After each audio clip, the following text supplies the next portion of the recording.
In the last video, we generated a new React project inside of our workspace directory. I've now changed into that hook simple project directory. And inside of here, I'm going to first start up my code editor, and then I'll start up the development server with npm start like so.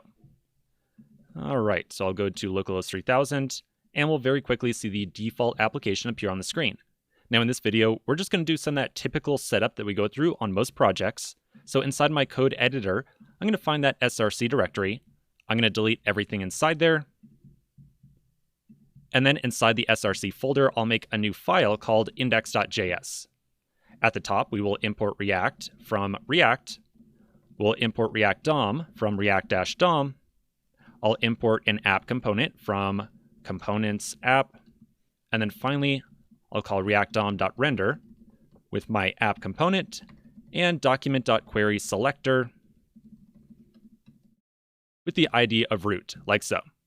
Now let's very quickly make an app component. So inside my src folder, I'll make another folder called components, and inside there, I'll make a new file called app.js.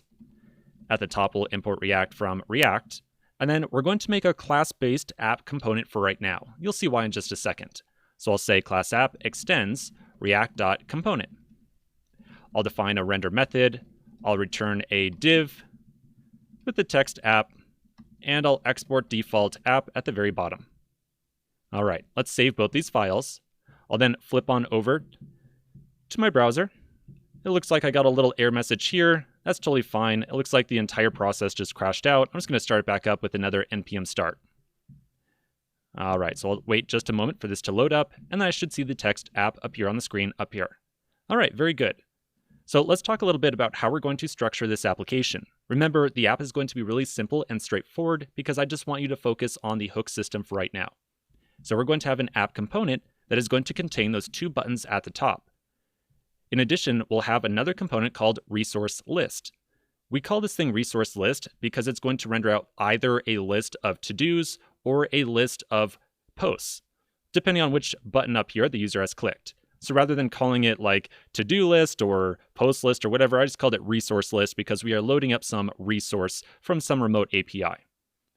Now, as a quick introduction or just someplace to get started, let's try putting together these two buttons at the top of the app component. Anytime a user clicks on one of the buttons, let's just print out the text of posts or to-dos. So a really easy, straightforward first goal.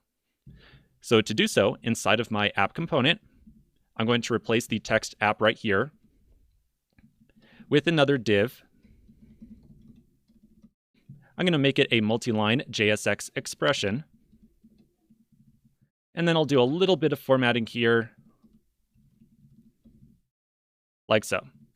So now inside of this inner div, I want to render out two buttons, and the buttons will say either posts or to-dos. So also show one button that says posts, and I'll do a second button that says to-dos. Now to make sure that we can print out whichever button a user has clicked on, we're going to have to make use of component level state. So let's add in a state object at the very top here.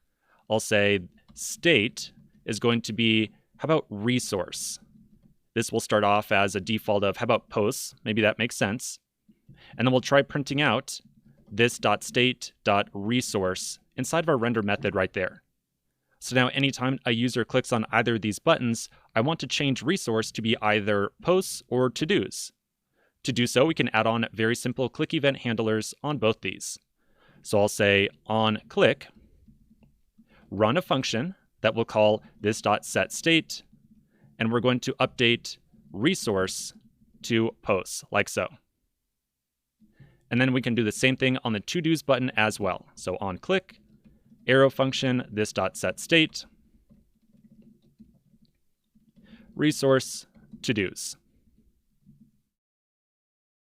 All right, let's save this really quickly, and we'll flip on over to the browser and just make sure everything works as we would expect. So back over inside my browser, if I zoom in a little bit, remember I run very far zoomed in, so you probably see this text much more small than I do. I should now be able to click on to-dos and see the text to-dos appear, and click on posts and see posts. So now I can very easily toggle between these two. All right, so this right here is an example of setting up a super basic component using component level state. So let's take a pause right here. When we come back in the next section, we're going to start to learn about the hook system, and we're going to refactor our app component into a functional component that can still make use of component level state. So quick pause, and I'll see you in just a minute.